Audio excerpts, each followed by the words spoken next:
Telugu cinema అంటేనే pan India లెవెల్లో trend అవుతుంది. లోకల్ కాదు ఇంటర్నేషనల్ అంటూ దూసుకుపోతుంది. టాలీవుడ్లో ఉన్న పెద్ద పెద్ద స్టార్ హీరోస్ మూవీస్ అయితే ఏకంగా 1000 కోట్ల కలెక్షన్ రికార్డ్స్ని బ్రేక్ చేస్తూ ఉన్నాయి. గత 2-3 సంవత్సరాలుగా పాన్ ఇండియా అనే పదాన్ని తెలుగు మూవీ ఇండస్ట్రీ రూల్ చేస్తుందనే దాంట్లో ఎటువంటి సందేహం లేదు. అయితే టాలీవుడ్లో ఏదైనా మెయిన్ హబ్ ఉందంటే అది హైదరాబాద్ అని చెప్పాలి.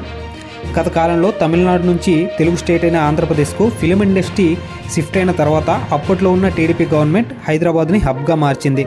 హైదరాబాద్లో చూసుకున్నట్లయితే ఎన్నో స్టూడియోస్, షూటింగ్ స్పాట్స్, అలానే రామోజీ ఫిలిమ్స్, అన్నపూర్ణ స్టూడియోస్ వంటివి ఎన్నో ఉన్నాయి. అయితే రీసెంట్గా సంధ్య థియేటర్లో పుష్ప మూవీ టైంలో ఒక సంఘటన అయితే జరిగింది. వాటి గురించి మనకు తెలిసిందే.